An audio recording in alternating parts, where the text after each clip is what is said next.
வணக்கம் மக்களே. இன்னைக்கு நம்ம என்ன பார்க்க போறோம் அப்படின்னா, இண்டெக்ஸோட அப்டேட், மார்க்கெட்டோட அப்டேட், அப்புறம் NTPC green, Wipro, Indian institute of technology, Gandhinagar, Adani port, Cochin shipyard, LIC, Trump ரிலேட்டடான ஒரு information, servo tech, Waaree, Philip carbon black limited, அப்புறம் இவி வெஹிக்கிள் ரிலேட்டடான ஒரு information, LNT finance, Reserve Bank of இந்தியாவில் வந்திருக்கக்கூடிய ஒரு நியூஸ், என்பிசிசி, ஐஆர்இடிஏ, பேடிஎம் இந்த கம்பெனியில் வந்திருக்கக்கூடிய நியூஸஸ் எல்லாம் வந்து நம்ம பார்க்க போறோம். ஃபர்ஸ்ட் நம்ம பார்க்க போகிறது பார்த்தீங்க அப்படின்னா இண்டெக்ஸோட அப்டேட். நிஃப்டி 50 -1.49% அளவுக்கு டவுன் ஆயிருக்குது. நிஃப்டி நெக்ஸ்ட் 50 0.1% அளவுக்கு அப் ஆயிருக்குது. நிஃப்டி மிட் கேப் 150 0.01% அளவுக்கு ஒரு மார்ஜினல் பாசிட்டிவ் நோட்ல வந்து க்ளோஸ் ஆயிருக்குது. நிஃப்டி ஸ்மால் கேப் 250 இண்டெக்ஸ் 0.14% அளவுக்கு அப் ஆயிருக்குது. நிஃப்டி மைக்ரோ கேப் 250 இண்டெக்ஸ் 0.7% அளவுக்கு அப் ஆயிருக்குது. இன்னைக்கு நிஃப்டி 50 தவிர மற்ற இண்டெக்ஸ் எல்லாம் ஒரு மார்ஜினலான ஒரு பாசிட்டிவ் நோட்ல தான் க்ளோஸ் ஆயிருக்குது. நிஃப்டி 50 லாஸ்ட் ஒரு 4 ட்ரேடிங் செஷனாவே வந்து ஒரு பாசிட்டிவ் நோட்ல க்ளோஸ் ஆயிருந்தது, அப்பா இருந்தது அப் ட்ரெண்ட் நோக்கி. இன்னைக்கு அதுக்கெல்லாம் சேர்த்து இன்னைக்கு சிங்கிள் ட்ரேடிங் செஷன்லேயே வந்து நிஃப்டி வந்து ஒரு 360 பாயிண்ட் அளவுக்கு நெகட்டிவ் நோட்ல க்ளோஸ் ஆயிருக்குது. இன்னைக்கு நிஃப்டி 50 ஓப்பனிங்ல ஒரு பாசிட்டிவ் நோட்ல ஓப்பன் ஆயிருந்தாலும் பட் போக போக ஒரு 10-30 அப்பவே வந்து நிஃப்டி 50 நெகட்டிவ் நோட்ல ட்ரெண்ட்ல இறங்கிருச்சு. எண்ட் ஆஃப் த செஷன் பார்த்தீங்க அப்படின்னா -360 அப்படிங்கிற ஒரு லெவல்ல வந்து டவுன் ஆகி 23,914 அப்படிங்கிற ஒரு லெவல்ல வந்து இருக்குது. ஸோ நம்ம நேத்தே சொல்லியிருந்தோம், மார்க்கெட் வந்து கண்டிப்பாக சைட்வேஸில் போகிறதுக்கான பாசிபிலிட்டிஸ் தான் இருக்குது. ஸோ அதோட சைன் தான் இது. மார்க்கெட் இதுக்கு கீழே டவுன் ஆகிறதுக்கான வாய்ப்பு இல்லை. கண்டிப்பாக ஒரு சைட்வேஸில் போகிறதுக்கான பாசிபிலிட்டிஸ் தான் அதிகமாக இருக்குது. இன்னைக்கு மார்க்கெட் பார்த்தீங்க அப்படின்னா 1.5% அளவுக்கு டவுன் ஆயிருக்குது. 2.7 லட்சம் கோடி அளவுக்கான மார்க்கெட் கேபிட்டல் வந்து நிஃப்டி 50 வந்து இன்னைக்கு இழந்திருக்குது. அதே மாதிரி sector wise IT and auto செக்டார்ஸ்லாம் பார்த்தீங்க அப்படின்னா 2.4% அளவுக்கு டவுன் ஆயிருக்குது. ஆட்டோ செக்டார் பார்த்தீங்க அப்படின்னா 1.6% அளவுக்கு டவுன் ஆயிருக்குது. இந்த ஆட்டோ செக்டார்ல மேக்ஸிமம் பார்த்தீங்கன்னா இன்ஃபோசிஸ் அந்த மஹேந்திரா தான் பெருசாக வந்து டவுன் ஆயிருக்குது. இன்னைக்கு உலக லெவலில் என்ன நடந்திருக்கு அப்படின்னு பார்த்தீங்க அப்படின்னா யூஎஸோட ஃபெடரல் ரேட் கட்டுங்கிறது வந்து லாஸ்டா ஒரு 2 ரேட் கட் வந்திருந்தது. அதை தொடர்ந்து 3ஆவதா ஒரு ரேட் கட் வரும்னு எதிர்பார்த்துட்டு இருந்தாங்க. இப்போ அது வராம இருக்கிறதுக்கான ஒரு பாசிபிலிட்டிஸ் தான் இருக்குது. இந்த ட்ரம்போட கொள்கைகள் காரணமா இன்ஃப்ளேஷன் வந்து ஒரு கட்டுக்குள்ள இருக்கிறதுக்கான ஒரு பாசிபிலிட்டிஸ் இருக்குது. அந்த ரீசனால இந்த ரேட் கட்டுங்கிறது வந்து தள்ளி போறதுக்கான வாய்ப்பு இருக்குது. அடுத்து நம்ம பார்க்க போறது பார்த்தீங்கன்னா FII, FII and DII trading activity. இன்னைக்கு டிஐ பார்த்தீங்க அப்படின்னா 17,685 கோடி அளவுக்கான ஸ்டாக்ஸ் வந்து பை பண்ணியிருக்கிறாங்க. 8,967 கோடி அளவுக்கான ஸ்டாக்ஸ் வந்து செல் பண்ணியிருக்கிறாங்க. நெட் வேல்யூவில் பார்க்கும்போது 8,718 கோடி அளவுக்கான ஸ்டாக்ஸ் வந்து அமௌண்ட் வந்து மார்க்கெட்டில் வந்து இன்வெஸ்ட்மெண்ட் பண்ணியிருக்கிறாங்க. எஃப்ஐஐ, எஃபிஐ பார்த்தீங்க அப்படின்னா பை பண்ணது வந்து 10,296 கோடி அளவுக்கான ஸ்டாக்ஸ் வந்து பை பண்ணியிருக்கிறாங்க. செல் பண்ணது பார்த்தீங்க அப்படின்னா 22,552 கோடி அளவுக்கான ஸ்டாக்ஸ் வந்து செல் பண்ணியிருக்கிறாங்க. நெட் வேல்யூ பார்த்தீங்க அப்படின்னா நெகட்டிவ்ல -11,756 கோடியா வந்து இருக்குது. இது பார்த்தீங்க அப்படின்னா எஃப்ஐஐ வந்து லாஸ்ட் ஒரு 3 ட்ரேடிங் செஷனாகவே வந்து ஒரு பாசிட்டிவ் நோட்ல வந்து நெட் வேல்யூ இருந்தது. அதுக்கெல்லாம் சேர்த்து வந்து இன்னைக்கு வந்து அந்த நெட் வேல்யூ வந்து நெகட்டிவ்ல முடிஞ்சிருச்சு. இதுக்கான காரணம் பார்த்தீங்க அப்படின்னா யூஎஸோட ஸ்டாக் மார்க்கெட் வந்து அடுத்த ஒரு 3 நாட்களுக்கு வந்து க்ளோசிங்கில் தான் இருக்கும். அதுக்கடுத்து ஓப்பன் ஆனாலுமே எந்த அளவுக்கு ஆக்டிவாக இருக்குங்கிறது தெரியல. ப்ளஸ் வந்து பிளாக் ஃப்ரைடேங்கிறது சேல்ஸ் வந்து நடக்க போகுது. இந்த ரீசனால தான் வந்து இன்னைக்கு வந்து ஒரு ஹியூஜான அமௌண்ட்டை வந்து எஃப்ஐஎஸ் வந்து வெளியே எடுத்திருக்கிறாங்க. ஸோ ஃபர்தராக அடுத்து வரக்கூடிய மாதத்தில் வந்து ஒரு எஃப்ஐஐ ஆக்டிவிட்டிங்கிறது பெருசாக இருக்கிறதுக்கான ஒரு வாய்ப்பு இருக்காது. ஸோ அடுத்து நம்ம பார்க்க போகிற நியூஸ் பார்த்தீங்க அப்படின்னா டாப் 5 கெய்னர்ஸ் வந்து டாப் 5 லூசர்ஸ் நிஃப்டி 50லையும் நிஃப்டி நெக்ஸ்ட் 50லையும். நிஃப்டி 50ல வந்து டாப் 5 கெய்னர்ஸ் பார்த்தீங்க அப்படின்னா Adani Enterprises, State Bank of India, Shriram Finance, Cipla, Coal India. Top 5 losers பார்த்தீங்க அப்படின்னா SBI Life Insurance, HDFC Life, Mahindra and Mahindra, Infosys, Adani Port. Nifty Next 50ல டாப் 5 கெய்னர்ஸ் பார்த்தீங்க அப்படின்னா ATGL, Adani Green, Adani Energy Solution, Adani Power, LIC. இந்த கம்பெனிலாம் பார்த்தீங்க அப்படின்னா டாப் 5 கெய்னர்ஸ்ல இருக்கிறாங்க. டாப் 5 லூசர்ஸ்ல பார்த்தீங்க அப்படின்னா Naukri, LTI Mindtree, JSW Energy, Godrej, ABB. இந்த கம்பெனியில் வந்து டாப் 5 லூசர்ஸ்ல இருக்கிறாங்க. அடுத்து நம்ம பார்க்க போகிறது பார்த்தீங்க அப்படின்னா என்டிபிசி கிரீன்ல வந்திருக்கக்கூடிய ஒரு அப்டேட். இந்த கம்பெனி ஸ்டாக் பார்த்தீங்க அப்படின்னா லிஸ்டாக இருந்தது. அதுல இருந்து இப்போ ஒரு 5% அளவுக்கு ஏறி ஒரு டோட்டலாக இது வரைக்கும் 12% அளவுக்கான கெயினை வந்து கொடுத்துருக்குது. இன்ட்ராடேல இந்த ஸ்டாக் பார்த்தீங்க அப்படின்னா 127 ரூபா வரைக்கும் ஒரு ஹையை வந்து எடுத்திருக்குது. இவங்க வந்து ஒரு புது ப்ராஜெக்ட் வந்து ஸ்டார்ட் பண்ணியிருக்காங்க. 55 மெகாவாட் சோலார் ப்ராஜெக்ட் வந்து மத்திய பிரதேசத்தில். அதே மாதிரி இந்த ஐபிஓ வந்து டீட்டெயில் பார்த்தீங்க அப்படின்னா இவங்க ஒரு 10,000 கோடி அளவுக்கான ஃபண்டை ரைஸ் பண்ணுறதுக்கு தான் பிளான் பண்ணியிருந்தாங்க. இதோட பிரைஸ் பேண்ட் பார்த்தீங்க அப்படின்னா ₹102 ₹108 அப்படிங்கிற ஒரு ரேஞ்சுக்குள்ள வந்து இருந்தது. அடுத்து நம்ம பார்க்க போகிறது பார்த்தீங்க அப்படின்னா விப்ரோ கம்பெனியில் வந்திருக்கக்கூடிய ஒரு நியூஸ். விப்ரோ கம்பெனியில் அடிக்கடி வந்து சிஇஓஸ் வந்து சேஞ்ச் ஆகிட்டே இருந்தாங்க. இப்போ பார்த்தீங்க அப்படின்னா ஸ்ரீனி பிள்ளை அப்படிங்கிறவர் வந்து சிஇஓவா வந்து அப்பாயின்மெண்ட் பண்ணியிருக்கிறாங்க. லாஸ்ட் ஒரு 14 வருஷமாவே வெளியே இருந்து தான் வந்து சிஇஓ வந்து அப்பாயின்மெண்ட் பண்ணிக்கிட்டு இருந்தாங்க. இப்போ பார்த்தீங்கன்னா கம்பெனியில் ஒர்க் பண்ணிட்டு இருக்க ஒருத்தரை வந்து ப்ரொமோட் பண்ணி சிஇஓவா வச்சிருக்கிறாங்க. ஸோ இவரோட பர்ஃபார்மன்ஸ் எப்படி இருக்குங்கிறது நம்ம வர்ற காலங்களில் வந்து பார்க்கலாம். இந்த கம்பெனி பார்த்தீங்கன்னா அவங்களோட 60% 65% ரெவன்யூவை வந்து அவங்களோட கம்பெனியோட growthக்கு தான் யூஸ் பண்ணிட்டு இருக்கிறாங்க. அதே மாதிரி இந்த கம்பெனி வந்து ஒரு சின்ன அப்டேட் வந்து கிடைச்சிருக்குது. ஸ்டாக் மார்க்கெட் அட்வைசரி ஃபோரம்ல இருந்து இந்த கம்பெனியோட ஸ்டாக் வந்து அடுத்த டார்கெட்டா 700 வரைக்கும் போகலாம் அப்படிங்கிற ஒரு டார்கெட் வந்து செட் பண்ணியிருக்கிறாங்க. இது ஒரு 20% அளவுக்கான ஒரு அப் ட்ரெண்ட் நோக்கி போறதுக்கான பாசிபிலிட்டிஸ் வந்து இருக்குது.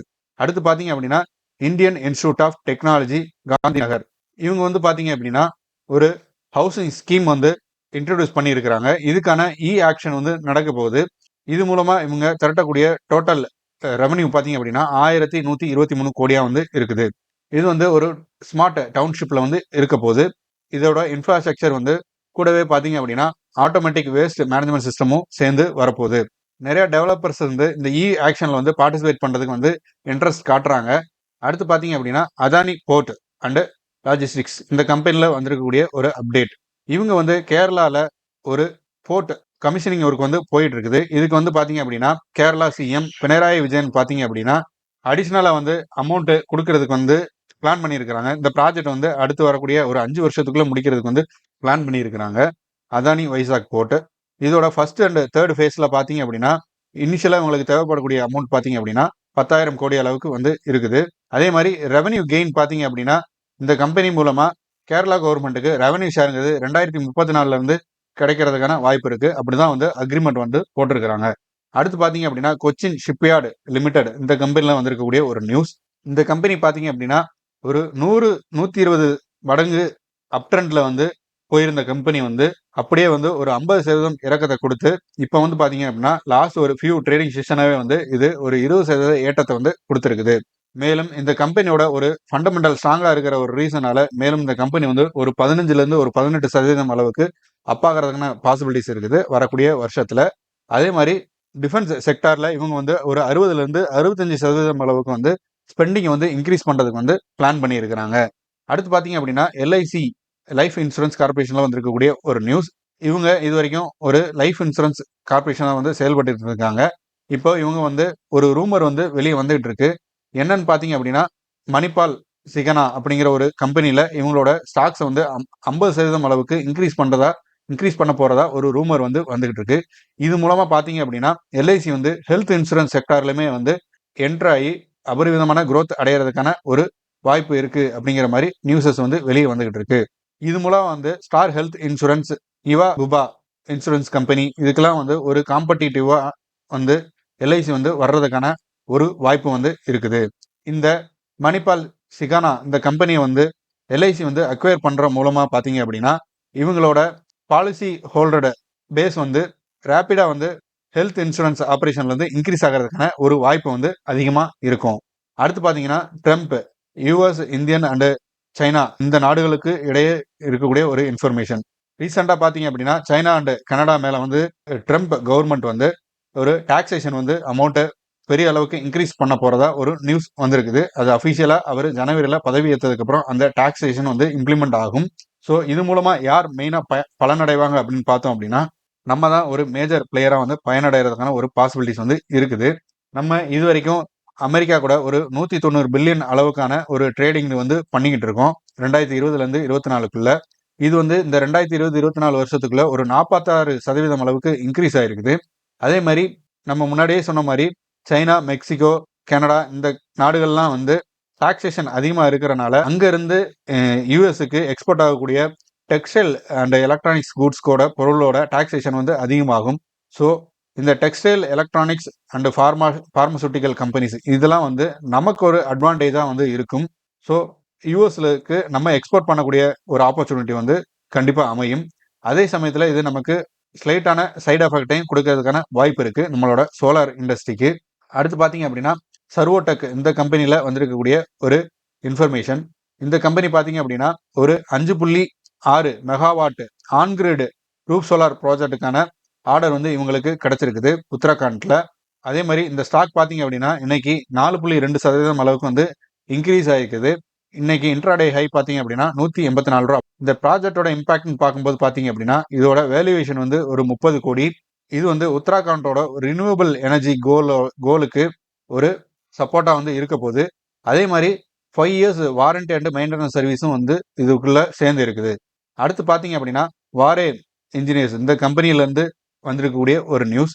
இவங்களுக்கு பார்த்தீங்க அப்படின்னா ஒரு நியூ ஆர்டர் வந்து கிடைச்சிருக்குது. 1233 கோடி அளவுக்கு ஒருத்தான ஒரு ப்ராஜெக்ட், சோலார் ப்ராஜெக்ட். இது வந்து 2012.47 மெகாவாட் டிசி பவர் ஜென்ரேட் பண்ணக்கூடிய ஒரு பிளான்ட்டா அமைய போகுது. இந்த கம்பெனியோட ஃபினான்ஷியல் பர்ஃபார்மன்ஸ் பார்க்கும்போது இவங்களோட நெட் ப்ராஃபிட் பார்த்தீங்க அப்படின்னா 15% அளவுக்கு இன்க்ரீஸ் ஆகி 361 கோடியா வந்து இருக்குது. ரெவன்யூ growth பார்த்தீங்க அப்படின்னா 1% தான் இன்க்ரீஸ் ஆயிருக்குது. 3574 கோடியா வந்து இருக்குது. இந்த கம்பெனி வந்து பார்த்தீங்க அப்படின்னா இப்போ ரீசெண்டாக தான் ஐபிஓவில் லிஸ்ட் ஆயிருந்தது. இது லிஸ்ட் ஆன ப்ரைஸ் பார்த்தீங்க அப்படின்னா 2500 அப்படிங்கிற ஒரு ப்ரைஸில் வந்து லிஸ்ட் ஆயிருந்தது. இது வந்து பார்த்தீங்க அப்படின்னா இதோட இஷ்யூடு ப்ரைஸ் வந்து 1503 ரூபா தான். ஸோ 66.3% அளவுக்கு ஒரு அதிகமான ரிட்டர்ன் கொடுத்து லிஸ்டிங் கெயினை வச்சிருக்கக்கூடிய ஒரு கம்பெனியாக வந்து இது லிஸ்ட் ஆயிருந்தது என்எஸ்சியில். அடுத்து பார்த்தீங்க அப்படின்னா பிலிப்ஸ் கார்பன் பிளாக் லிமிடெட் இந்த கம்பெனியில் வந்திருக்கக்கூடிய ஒரு நியூஸ். இந்த கம்பெனியோட ஆப்ரேஷன்ஸுக்கு பார்த்தீங்க அப்படின்னா ஆந்திர பிரதேஷ் கவர்மெண்ட் வந்து ஒரு 116 ஏக்கர் லேண்ட் வந்து அவங்களுக்கு ப்ரொவைட் பண்ணுறதுக்கு ஒரு அப்ரூவல் வந்து கொடுத்துருக்குறாங்க, ஒரு புது மேனுஃபேக்சரிங் யூனிட் வந்து போடுறதுக்கு. இதில் பிசிபிஎல் கம்பெனி பார்த்தீங்க அப்படின்னா 3718 கோடி அளவுக்கான அமௌண்ட்டை இன்வெஸ்ட்மெண்ட் பண்ணுறதுக்கு பிளான் பண்ணியிருக்கிறாங்க. இது மூலமாக ஒரு 200 ஜாப் வந்து கிடைக்கிறதுக்கு வாய்ப்பு இருக்குது. அதே மாதிரி இந்த ஸ்டாக்கோட பர்ஃபார்மன்ஸ் பார்க்கும்போது இன்னைக்கு வந்து இது 4.86% அளவுக்கு இன்க்ரீஸ் ஆகி க்ளோசிங் பார்த்தீங்க அப்படின்னா 430 ரூபா அப்படிங்கிற ஒரு லெவலில் வந்து பிஎஸ்சியில் இருக்குது. அடுத்து பார்த்தீங்க அப்படின்னா இவி வெஹிக்கிளில் வந்திருக்கக்கூடிய ஒரு நியூஸ். இந்தியாவில் வந்து பார்த்தீங்க அப்படின்னா நம்ம கவர்மெண்ட் இப்போதைக்கு இவி வெஹிக்கிளுக்குலாம் வந்து 40% 50% அளவுக்கு சப்சிடைஸ் வந்து கொடுத்துட்டு இருக்கிறாங்க. இதனால பார்த்தீங்க அப்படின்னா கம்பெனிக்கு நிறைய காஸ்ட் வந்து ஆகக்கூடிய வாய்ப்பு இருக்கு.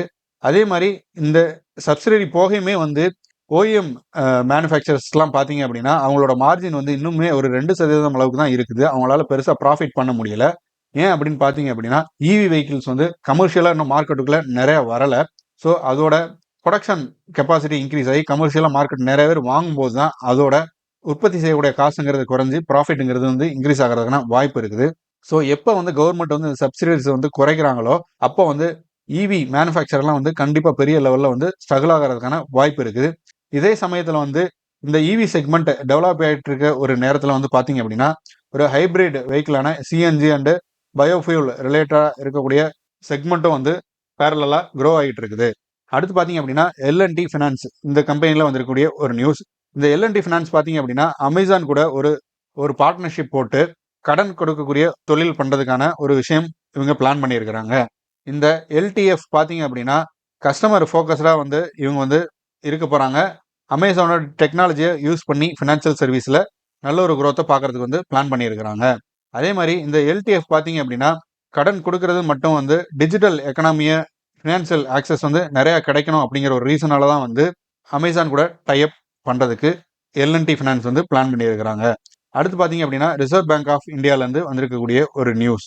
ரிசர்வ் பேங்க் ஆஃப் இந்தியா பார்த்தீங்க அப்படின்னா ரேட் கட் வர்றதுக்கான ஒரு நியூஸஸ் வருங்கிற மாதிரி எதிர்பார்த்துருந்தாங்க. இருந்தாலும் இப்போ ரெப்கோ ரேட் பார்த்தீங்க அப்படின்னா 6.50% வந்து இருக்குது. இந்த டிசம்பரில் நடக்கக்கூடிய இந்த 6லேருந்து 4ஆம் தேதிக்குள்ளே நடக்கக்கூடிய ஒரு மீட்டிங்கில் தான் நமக்கு வந்து கன்சியூமர் இன்ஃப்ளேஷன் பொறுத்து நமக்கு வந்து ரேட் கட்டுங்கிறது இருக்குமா இல்லைங்கிறது தெரியும். அதே மாதிரி நம்மளோட இன்ஃப்ளேஷன் ரேட்டுங்கிறது வந்து 6% தான் வந்து நம்ம வச்சிருக்கணும் ஒரு பிளான் வச்சிருக்காங்க. பட் அது எல்லாமே வந்து ஃபுட்டுலேயும் சரி ப்ராடக்ட் வாங்குறதும் சரி எல்லாமே வந்து லாஸ்ட் ஒரு 6 மந்த்ஸுக்குள்ளே இன்ஃப்ளேஷனுங்கிறது இன்க்ரீஸ் ஆயிடுச்சு. ஸோ இதனால பார்த்தீங்க அப்படின்னா பிப்ரவரியில் வந்து இந்த ரேட் கட் வந்து தள்ளி போகிறதுக்கான ஒரு சான்ஸ் இருக்குங்கிற மாதிரி ப்ரிடிக்ட் பண்ணியிருக்கிறாங்க. நம்ம இந்த பிப்ரவரிங்கிறதுமே வந்து அடுத்து மார்ச் ஏப்ரலுக்கு தள்ளி போகிறதுக்கான ஒரு வாய்ப்பு தான் இருக்குது. அடுத்து பார்த்தீங்க அப்படின்னா கோத்ரேஜில் வந்திருக்கக்கூடிய ஒரு நியூஸ். கோத்ரேஜ் பார்த்தீங்க அப்படின்னா அவங்களோட லோகோ வந்து பிங்க் கலரில் வந்து மாற்றுறதுக்கு வந்து ஒரு பிளான் பண்ணியிருக்கிறாங்க, ஒரு ரீபிராண்ட் பண்ணுறதுக்காக கோத்ரேஜ் என்டர்பிரைசஸ். இவங்களோட கீ பில்லர்ஸாக இருக்கக்கூடியது பார்த்தீங்க அப்படின்னா enhancing customer experience, driving design let innovation and promoting sustainable choices. இதுதான் இவங்களோட கீ பில்லர்ஸா வந்து இருக்க போகுது. இந்த கோத்ரேஜ் என்டர்பிரைசஸ் பாத்தீங்க அப்படின்னா அன்லிஸ்டட் இருக்கக்கூடிய கம்பெனியான கோத்ரேஜ் அண்ட் போயாஸ் இந்த கம்பெனியை வந்து இன்க்ளூட் பண்ணி தான் வந்து இந்த கோத்ரேஜ் என்டர்பிரைசஸ் வந்து இருக்க போகுது. அடுத்து பாத்தீங்க அப்படின்னா என்பிசிசியில் வந்திருக்கக்கூடிய ஒரு நியூஸ். இதுல பாத்தீங்க அப்படின்னா இந்த ஸ்டாக்கோட பர்ஃபார்மன்ஸ் வந்து இன்னைக்கு வந்து 5% அளவுக்கு கெயின் ஆயிருக்குது. அதே மாதிரி ஹவுசிங் அர்பன் டெவலப்மெண்ட் கார்பரேஷன் பாத்தீங்க அப்படின்னா 9% அளவுக்கான கெயினை வந்து இன்னைக்கு கொடுத்துருக்குது. என்பிசிசிக்கு வந்து ஒரு 10 ஏக்கர் இண்டஸ்ட்ரியல் பிளாட் வந்து டெவலப்மெண்ட் பண்றதுக்கு நொய்டால வந்து இந்த ப்ராஜெக்ட் வந்து கிடைச்சிருக்குது. இதோட காஸ்ட் பாத்தீங்க அப்படின்னா அப்ராக்சிமேட்லி 600 கோடியா வந்து இருக்குது. இவங்க வந்து பாத்தீங்க அப்படின்னா ஹவுசிங் அர்பன் டெவலப்மெண்ட் கார்பரேஷனோட பார்ட்னர்ஷிப் போட்டு இதை பண்ண போறாங்க. அதே சமயத்தில் என்பிசிசி பார்த்தீங்க அப்படின்னா 1:2 ரேஷியோவில் வந்து போனஸ் இஷ்யூ பண்ணுறதுக்கு வந்து சொல்லியிருந்தாங்க. இதோட எக்ஸ் டேட் வந்து ஆல்ரெடி முடிஞ்சிருச்சு, October 7 இருந்தது. ஸோ இந்த போனஸ் இஷ்யூ ஆகி இந்த இஷ்யூ பண்ண போனஸ் வந்து ரிஃப்ளெக்ட் ஆகிறதுக்கான டைம் வந்து இன்னும் வந்து அஃபிஷியலாக அனௌன்ஸ் ஆகலை. அது வந்ததுக்கப்புறம் நம்ம அதை பார்க்கலாம்.